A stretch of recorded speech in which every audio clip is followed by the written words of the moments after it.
Watch Jonathan Rosum on your left, Anneliese Faustino on your right. 10-2 versus 11-1 humans. Mono Green Tron. We'll see who's on the play. These players begin with the green light, and we will be underway here in round number 13 of 15. Making our way through this day pretty quickly here, folks.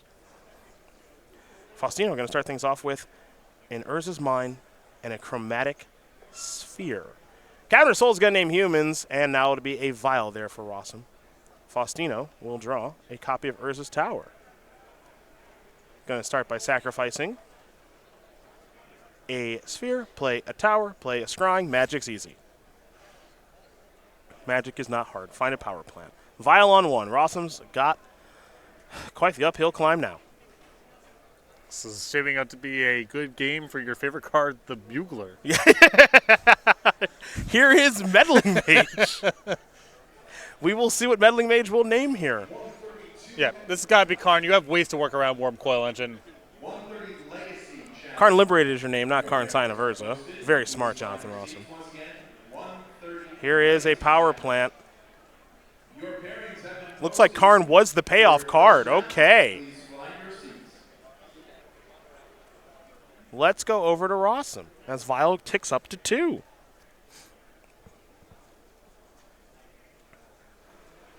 John dodged the first bullet. No Warm Coil Engine. No, these Tron decks have started to play less copies. I guess 3 here for Anneliese. Anneliese has a lot of payoffs. 3 Warm Coil Engines, 3 Walking Ballistas. Here we go. Doo-doo. Do-do-do-do-do. See what Rosum finds here. The payoffs here, Warm Coil Engine, Walking Ballista, Karn, which is checked by Meddling Mage.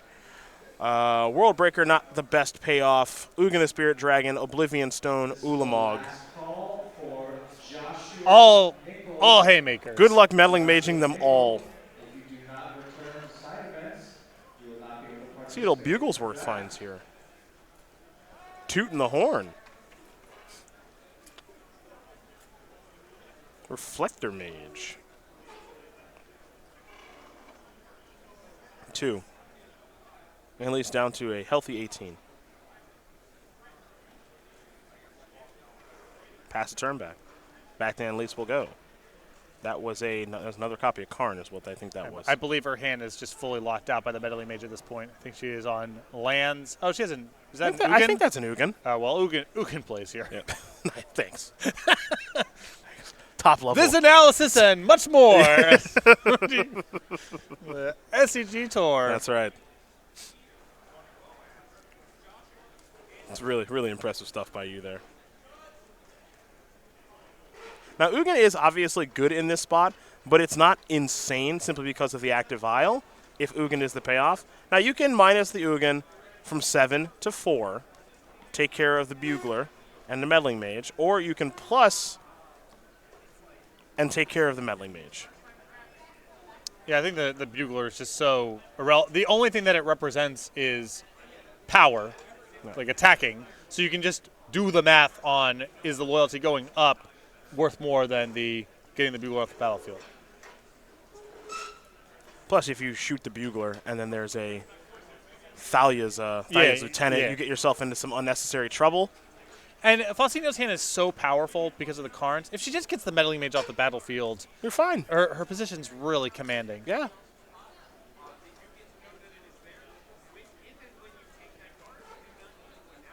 Rosum looks like he may have a response here, too. Ugin going up, going after Meddling Mage. We'll see here. I mean, what could the response be? Is it just a phantasmal image? Yeah, it could be image to copy it. But then you're just back in the same spot the next turn unless you can get the Ugin off the battlefield. Well, it's not great. It's not. I mean, it's not good. Here's Thalia's lieutenant. Power up the Bugler. Doo-doo. Doo-doo-doo.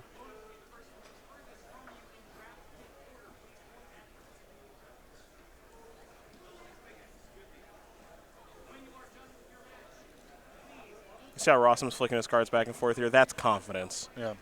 That's a player who knows he's winning. The look of a person who likes their position. Yeah.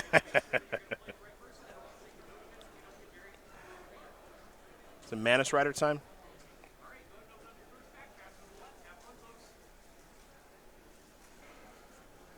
Oh, we're going to bugle again.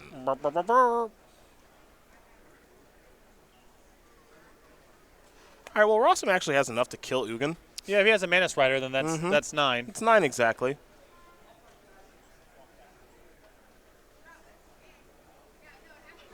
Tough game to win, not impossible, though. Yeah, I mean, if the Karns are basically just 7 cost terminates, that's fine. You can grind through that. Yep.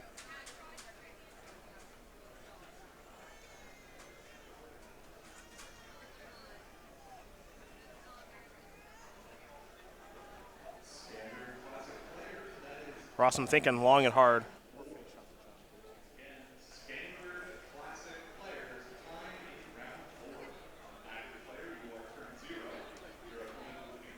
What he wants to take with the Bugler here. He's obviously got a couple of options. He's going to go with Image.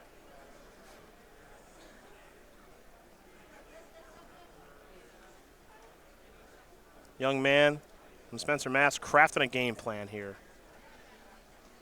Probably trying to think of what cards can I beat, what cards can't I beat. There's a lot of cards he can't beat, but it's got to try. So here's Mantis Rider. 9 damage is going to go over at Ugin. Yeah, he's got it on the nose.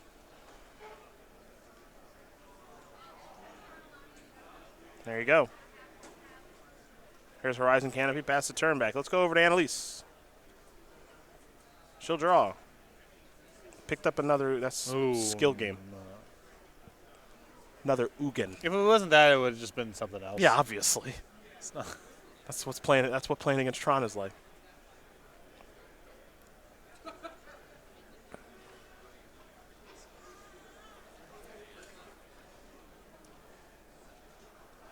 All right, 8 mana, second Ugin.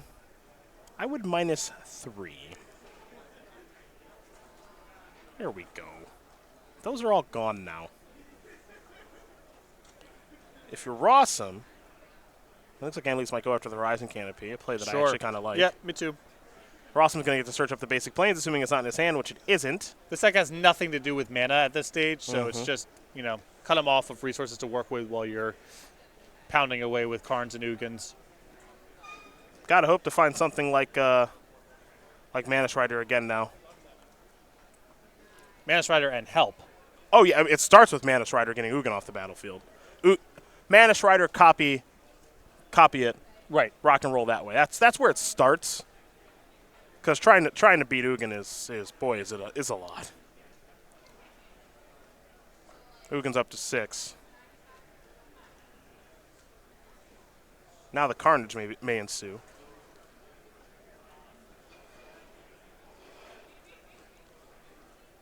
So I think my approach to this turn, because Rosum has so many ineffectual cards, I think I would have preferred with Karn, exile your Vial. If you make Rosum play exclusively on his own turn, it's very hard for him to win. There's no way he's going to be able to manage these Planeswalkers. Mm-hmm. I think he's probably beat anyway, and he concludes the same thing. But the only thing that made me a little bit nervous there from Faustino's position is the Vial, because that lets him do multiple things in a turn and also play through your end step into his own turn. Yep. But in any case, her position's so good there that Rosum's just going to pick it up. It's a win for Anneliese Faustino. Going to win again, number 1 here over Jonathan Rosum. Mono Green Tron up a game here over Humans. We'll turn our attention to the sideboards. We will start with Jonathan Rosum, who has 3 Sin Collectors, 2 Damping Spheres, 2 Dismember, 2 Izzet Staticasters, 2 Reclamation Sage, and 4 1-ofs here in Hostage Taker, Camball, Council of Allocation, Kataki, War's Wage, and a Warlord Rogue. So the Damping Sphere and I guess the Reclamation Sage is probably at the top of the list here of cards to bring in. Yeah.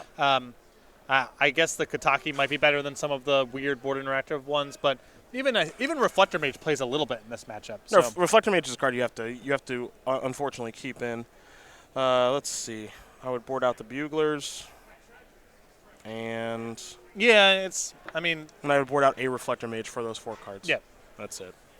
For Anneliese Faustino, 4 Nature's Claim, 3 Thragtusk, 3 Thought-Knot Seer, 2 Spatial Contortion, 3 1-ofs in Grafdigger's Cage, Trinisphere, and Warping Whale. I think I would just bring in the 2 Spatial Contortions. I'm not a huge fan of the creatures in this matchup. Rosum can outsize them, fly over, Reflector Mage, etc., so I don't think they're the most effective blockers. I do want a little bit more removal, though. And I wouldn't be shocked if the creatures came in, but my instinct is just keep it pretty tight here, have a little bit of removal in the Spatial Contortions, and call it a day. Well, those are the options there for both players. We'll be underway here in game number 2 in just a moment. Jonathan Rosum will be on the play. But we turn our attention now to our Season 1 Invitational Champion. That, of course, is Aaron Barrich. the Mississippi native, finally got the job done in Invitational, and the Invitational that he won in dominating fashion with mono red Wizards in standard, very low to the ground, burn heavy deck there, and then Infect in modern where no one could stop him. Even in the finals where he played against Zach Elsick playing Ironworks, that's about as close to a bye as Aaron can get. He got a 1/1 soldier token and a whole bunch more for that big victory. And here's a couple ways, Patrick, that you can go about getting this token. Do you want me to go into the scam again? Yeah. Give people the details there. Easiest, most straightforward way. Any open classic you go to for the time being that's going to come with one of these tokens when you register. If you can't make it out, any order from StarCgames.com, $5 or greater, will be shipped with one of these tokens. Now, I'm going to talk about the scam a little bit. Okay. Hopefully, Pete back in Roanoke doesn't get too mad about this. So you can have your order sent to an event that you're attending. And shipping is free. That's just an option that's given to you on the website. If you place multiple orders to be picked up at the same event, StarC will combine them for free and hand you them as one order. But you get the token each time. So if you want to buy, let's say, $20 worth of cards, you just place 4 different $5 orders and you get 4 tokens. Wow. They haven't figured it out yet. They still have not figured out how to prevent this kind of free rolling. And I am stacked with Aaron Harris soldier tokens. Let me tell you what. So those are the ways to go about doing it. Hopefully you can make it out to one of our large events. And if you can't, head over to the website, place an order. You can get yourself one or more of these tokens. You're unbelievable. I don't even know. You can't leave it on the table. You can never leave it on the table. Tokens aplenty. So many tokens. Yeah. Here's a noble hierarch for Rosum to start. Plus, if they're doing that means they're coming to the event. We want to see people at our events. It's perfect. Yeah. It's win-win all around. Win-win all around. You know what? I would give someone 4 tokens to come to an SC Tour event. Come hang out. Come play some Magic. Don't say that. We're only offering the one. I'm sorry. Only one. Only one. You can't start a negotiation from your compromised position. I'm sorry. You're right. Come on, man. I'm new at this. I'm sorry. Anneliese Faustino just starts off on the nurse's mind. Here's an unclaimed territory. We'll see what this is naming. Most likely human. Kitesail freebooter. Trigger, take a look. All right, what do we got here? I got a Sylvan Scrying, Ancient Stirrings, 2 Thragtusk, Ulamog, Forest, Ghost Quarter. Man, if I'm Rosum, I'm pumped. Yeah, this is I can beat this hand. A hand with no pathway to Tron. The Thragtusks that are not easy to cast and not necessarily effectual even if they can be cast. This is a nice looking hand. The Stirrings is, that's a real card obviously, but so it goes. That hand is mostly empty. Yeah, I take Scrying here because Stirrings is, you don't know what you're going to see. Scrying is Demonic Tutor for almost a Tron. Right. If she draws a Tron piece, then Sylvan Scrying completes. Correct. If she draws a Tron piece and has Stirrings, maybe she does, maybe she does not. That's correct. I actually Sylvan Scrying to me in this deck is Demonic Tutor in this matchup. Wormcoil Engine the draw. There's a Forest. Here comes Ancient Stirrings. 2, 3, 4, 5. Power Plant in there.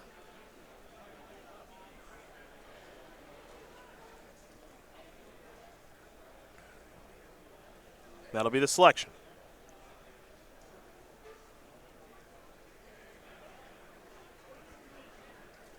All right, let's head back over to Awesome Rosum.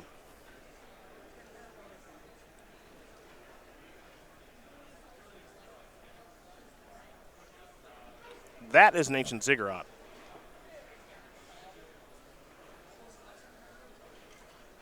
And we'll see a Thalia. Now we'll see a Thalia's Lieutenant. So now Rosum's plan is to get you dead real fast, which I like. This will be an attack here for, let's make it 1, 2, 3 total with the Exalted. Pass the turn back. Rosum does have a copy of Damping Sphere in hand right now as well. It doesn't look like that was a tower. It looks like that was another mine. So here's a power plant, and Rosum has sequenced this very nicely because now he's got a battlefield that can kill in 2 turns.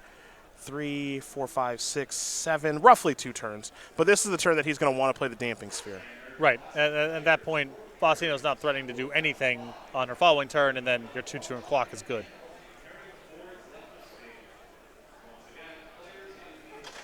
I believe that's going to cost 3. There we go.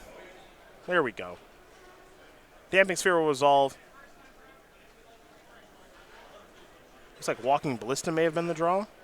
Yeah, but even a Ballista for 2 kills 1 creature. Might be worth a turn. Could be worth a turn. It could be worth a turn. And then maybe Thragtusk is worth a turn. Mm-hmm. That's something. I mean, I would...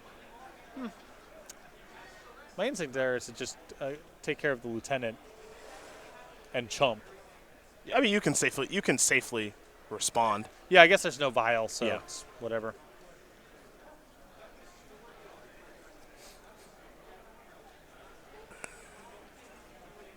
Yeah, and I guess if you just leave the Ballista up like this, then Rosum can't just enter combat with the Lieutenant. Yep. Here's Avacyn's Pilgrim. Nice. Pilgrim's a bit of an odd one to lead off with here because Faustino's planning on chump blocking anyway and probably shooting down the Lieutenant, so you just get an extra kill for your trouble. What is this? 4-mana Reclamation Sage. That would explain it. Okay, that makes more sense.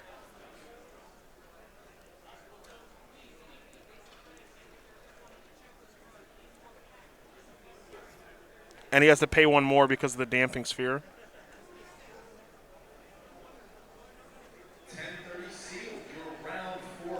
Beatdowns. Faustino has land number 5 and can cast the Thragtusk. We got a game. It gets a little more problematic. That's land 5. Look at Tron. Look at Tron, a little fighter. Because there are 2 Thragtusk in hand. One now on the battlefield, another one in the grip. Now it strikes me as though Rosum needs a Mantis Rider. He's having some trouble here. Reflector Mage I don't think would be horrible, but it wouldn't be great. No, Mantis Rider here is the prize. How'd he do? He's tapping some mana already. Reflector Mage, okay. I guess when you know about the second Thragtusk That's in why I hand, like it. then Reflector Mage gets a lot better.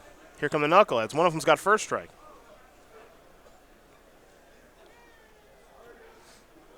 Looks like 5 damage to be dealt.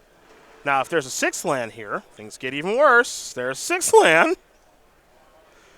Because we could see, I guess you already have the 6th land in hand too, so we could see Wormcoil Engine now.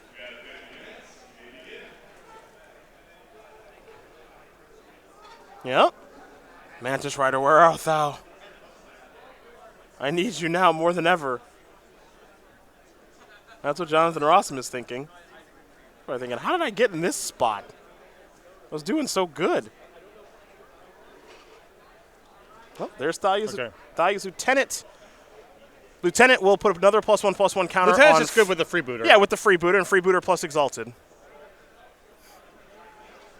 Yep, so Rosum says I'm going to put counters on all my stuff. Yeah, it's not even as complicated as what's the math on the ground. It's just I can attack plus an Exalted trigger. Yeah, just this. And that'll take care of it. So a timely top deck there from Rosum because things were starting to get a little bit ugly there, but Thalia's Lieutenant saves the day. A couple of cards could save the day there for the record. Lieutenant gets it done.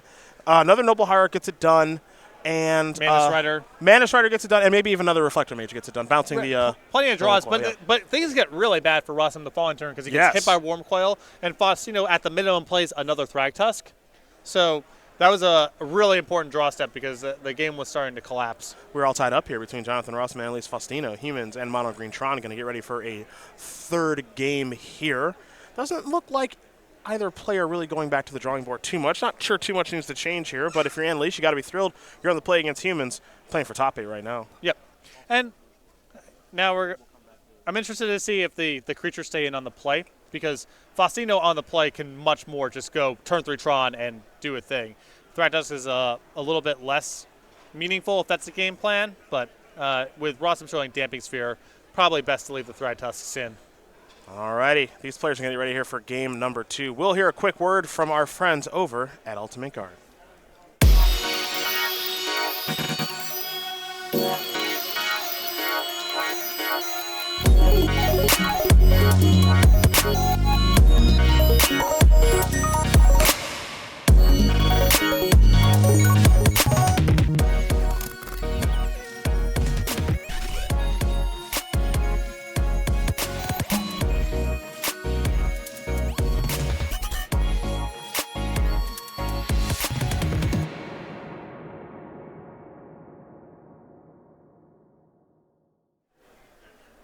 go.starcitygames.com/ultimateguard to pick up all of your premium protection products as we get ready here for game number 3 between Anneliese Faustino and the player we'll learn a little bit more right now. Number 4 on our SCG Tour leaderboard here, Jonathan Rosum, member of Team Lotus Box, is the 20-year-old from Spencer, Massachusetts, with 9 open top 8s, 1 open win. He's a singer, he's an actor, he's a former Hearthstone grinder. He also has been known to play the drums. You know, he does a lot. It's a full extracurricular resume. In addition to playing Magic well, he does a lot. It's pretty impressive. It was probably an impressive college applicant, would be my guess. Yeah, tough to say no there. Tough to say no. I guess I'd let him into whatever school I'd be running. I run an esports school. That's what I do. Esports and broadcasting school with an emphasis on branding. Ooh. Yeah. Hello. That's what I do. That's Jonathan Rosum. We're going to see a lot more of him on the SCG Tour. Trust me. Top tables is where he lives, though he might be sliding down a couple of tables after this match is over, depending on what Anneliese is able to put together. This is a very tough matchup for humans on the draw. Yeah. And this is, for Faustino, effectively a win and in. She gets this one. We've seen her later this afternoon. Champion of the Parish is where things will begin. Is it another Tron piece here for Anneliese? It's just a forest. Looks like a walking ballista for 1, which can take care of the champion, and it will right now. We head back over to Rosum. Doesn't have to worry about turn 3 Tron this game. Could be turn 4 Tron, however. As John will draw a card. Played Unclaimed Territory to kick things off, naming human.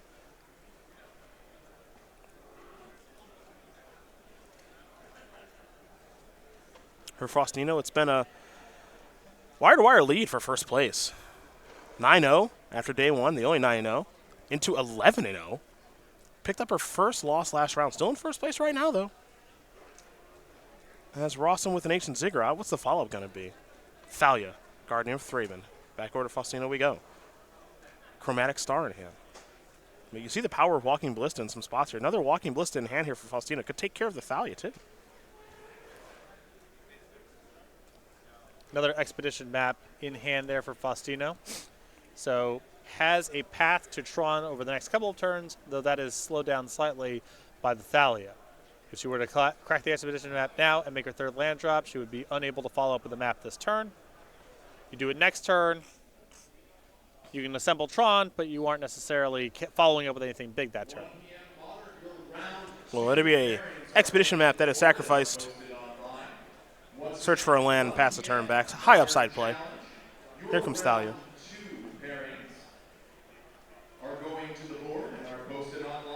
One piece away from the Tron. We're looking for the Tower of Power.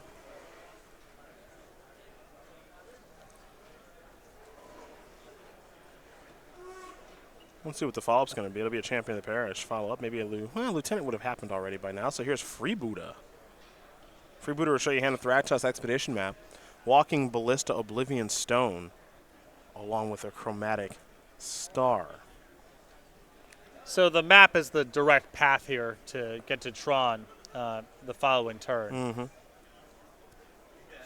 And I think Faustino's hand is so good if Tron is assembled that's the call here. You have found the solution. Ballista and Thraktos is just too much to play through. Also, the problem here is if you take Oblivion Stone, if your symbol's Tron, then kills your Freebooter. Exactly, yeah. You know? Yeah. This hand, your clock isn't that fast. Her hand's so strong if she gets to Tron that even with the map being slowed down a little bit by the Thalia, I guess it's the other side of it. You could leave with something else and hope that she misses a land drop, but that seems so greedy. If she's missing a land drop, her hand's not that good anyway. In spots like this, I am a big fan of taking the Demonic Tutors and hoping that they just don't peel off a tower, which Tron players do have a tendency to do. I used to be one of them. But it's a 4-outer. Hope you don't have it. Of course, she is able to peel other Expedition maps in Sylvan Shrine, and Ancient Stirrings can find it. But I like going this route if I am Rosum in spots like this. Walking Ballista for 1. I also like the idea. Ooh, no, actually, no. I may have killed Thalia there. No. Don't let him just cast another Thalia this turn. If that Thalia is so prohibitive, at least take the hit and then kill on the end step and or on your own turn or sure, whatever. Sure. You can wait for more information because if you just peel a Tron piece, the missing Tron piece, now you have Ballista and all the mana in the world to work with. Great. If you don't, you still have the option on your turn of just take care of Thalia and start cycling some stuff and looking. All right. Here's Meddling Mage. See what this names. Of course, Rosum has an idea of what Faustino is working with. Oblivion Stone's the name. Attacking can win the game. Here comes Rosum with a 3/3 champion of the parish, a 2/1 Thalia Guardian of Thraben, and a 1/2 Kite Sail Free Buddha.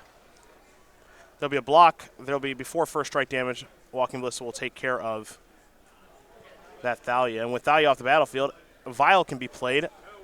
Well, tower power. We got a game again. But remember, the Oblivion Stone's locked out. Mm-hmm. Chrome Star. Sack Chrome Star. Draw a card. Looks like it goes to scrying. Anneliese got some digging to do because while Thragtusk is good on this battlefield, it's not a game ender, but it will buy a lot of time. She's facing so little pressure in the air right now, and her life total is relatively high. That Thragtusk is plenty good, and then you can start going back to churning through your cantrips. Got one green, one colorless floating as there's a star. 2 green now. Sack the star, draw a card. Looks like it may have been another scrying.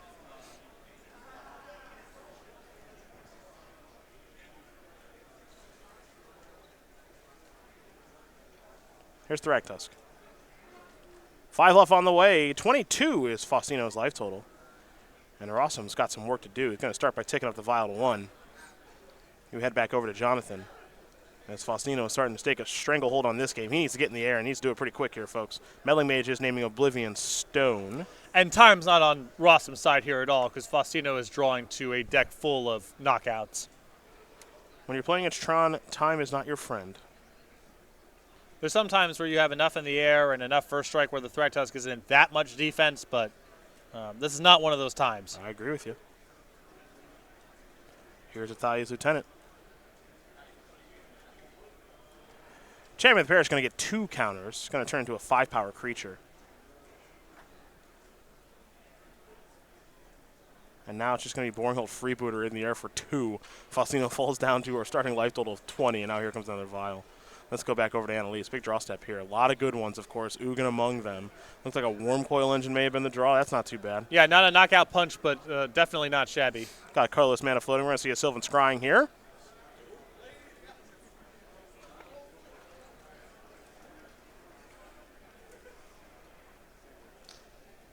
Sylvan Scrying may yield a Sanctum of Ugin. 1 colorless floating. 5 from the Tron lands, and then 1 from the Sanctum. That'll bring you up to 6, so you can play that Worm Coil Engine. And if the ground wasn't locked down before, which, spoiler alert, it was, it certainly will be now.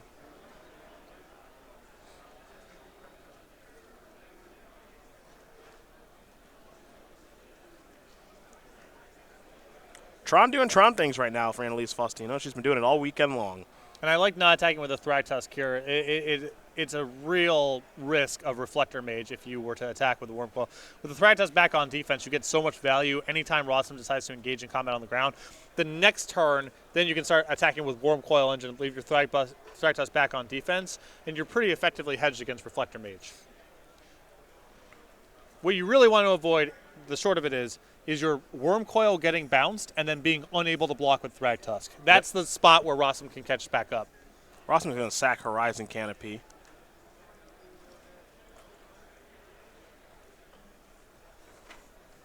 John's going to have to get pretty creative to win this one. It's looking pretty tough now. Yeah, I mean, he has a Phantasmal Image, but there's some issues here. If he Phantasmal Images the Thalia's Lieutenant, it doesn't really add to his clock all that much because only the Freebooter is still in a position to attack effectively.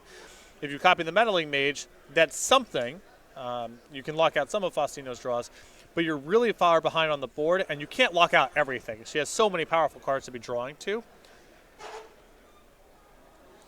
Boring attack for 2. That image, if I'm in John's seat right now, that thing is reserved for Worm Coil Engine at the least. Sure. And if things shake out in a positive way, in Ulamog. I'm not really incentivized to copy much of my own stuff. I need to get this Worm Coil Engine off the battlefield. Looks like a 3rd vial. But I mean, if you copy the Worm Coil engine, you aren't really in a position to attack or block yourself very much, right? I suppose just trading off of the Worm Coil. Just want to trade. Yeah, sure. Yeah. That's enough of a win, I suppose. My creatures actually turn into something that matters again. To the main event stage, please. Noah Carter to the main event stage. Well, to a point. I mean, the leftovers that Faustino gets are still They're relevant. yeah. Yeah. Interesting. On the draw step, Just copying freebooter. freebooter. O-Stone scrying Sphere, so he's going to take Sphere. Rest of the cards. O-Stone's locked out. Scrying doesn't matter much. Yeah, I think the reasoning here on not copying the Worm Coil engine is just if you trade off the Worm Coils, you're still not in a position to attack on the ground because there's a 3/3 Death Toucher and a 3/3 Lifelinker. So at that point, you just, I think, need to be disruptive, hope to cut Faustino off of the Haymaker, and hope to draw enough flyers and pump to manage what's going on now. Not saying these are the highest odds, but I don't think trading off Worm Coils really. Now suddenly my creatures on the ground are good. I don't think it really gets to that point.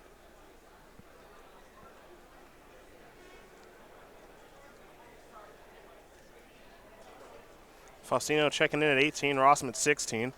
Phantasmal Image is a freebooter that just took a Chromatic Sphere. Faustino's weighing the attacking options here. And I think another reason to image the freebooter in this spot, getting Champion of the Parish to a 6/6 does complicate things a little bit from Faustino's side. Because now, if you attack with the Worm Coil engine, that's kind of the thing you want to be doing here. Faustino's now in a position to attack back with a Champion of the Parish that's bigger than the Thragtusk that's on defense. If Faustino wants to take the hit, that's cool. If she wants to chump block, that's cool. All of these represent small wins for Rosum. So I also think it was motivated in part by getting the Champion to be a little bit larger. Vials will go on 3, 2, and 1. And we'll head back over to John.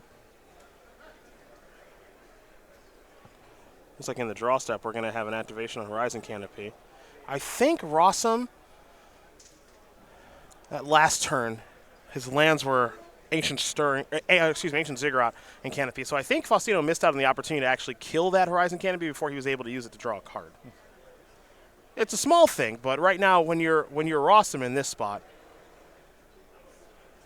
every card counts. Right. And it does for Faustino too. Every card that he draws and every card that you have, because you don't have a complete stranglehold on the game. Rosum going to come in here with 6/6 Champion of the Parish, freebooters, plural, and then Thalia's Lieutenant, which is a 2/2.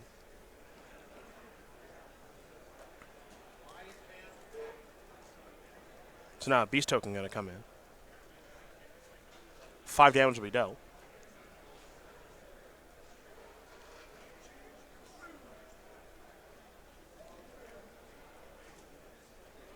That's a draw step freebooter. Scavenging Grounds, the draw. I think at this point, Faustino might want to, I guess, she goes up to 25. That's a lot of life to play with. That's a lot of life. And then the next turn, Rosum starts having to chump block, and you're still gaining 6. Yep. I don't know. I think attacking with the Worm Coil here is really close. I like to continue attacking. When the personally. other deck has Reflector Mage, I think you got to err on the side. If it's close, you got to err on the side of attacking. I just want to keep pressuring John if I can. Because then once you start working him into the Abyss, like you mentioned, every creature out here has some value. Yeah. They're all important pieces. Now here's 2, 3, 4 in the air. Faustino's going to fall down to 15. Seachrome goes past the turn back. Faustino will draw. Now do remember Faustino has some real game winners here. Forest the draw. Oblivion Stone is locked out, but Ugin's not. We know Ugin's game over. For sure. Ulamog, 3, yeah, plenty enough, just enough mana to cast it. What do we got here? Thalia. Okay, grow the Lieutenant, grow the Champ. It gets horrible for her if he draws Reflector Mage, though. Definitely. Yep. Flyers are good, and Reflector Mage is great. Yeah. Is where the game has gotten to. Heck, even Reclamation Sage is playable. Yeah, it doesn't free up a ton of attacks on the ground, as you still have the Death Toucher to show for it, but Reclamation Sage would still be very good. Well, what I'd want to do if I drew Reclamation Sage is attack with everything. Whatever gets blocked by Worm Coil Engine, you Rec Sage. You Rec Sage the Worm Coil. Sure. You know, so then she doesn't get any life. You don't get to and you don't get to split on that block. Correct. And again, this is a spot here where Rosum's trying to fade draws. So he wants to try to apply as much pressure as he possibly can. It looks like this turn he can only apply 4. Maybe it's 7 if it's another lieutenant. It's going to be 7. Okay. So humans are going to grow. Faustino's going to fall down to 8.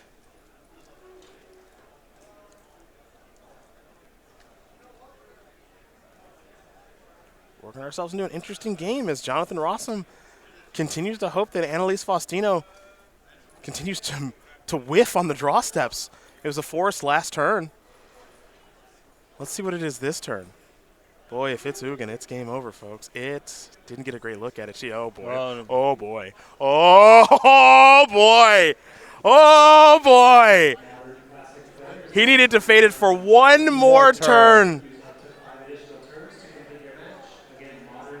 And he will concede the game. Anneliese Faustino is going to win this game and match against Jonathan Rosum, and all she can do is smile, and she should because she is in the top 8 here in Baltimore. Congratulations to her. Yeah, that was a really fun third game. I think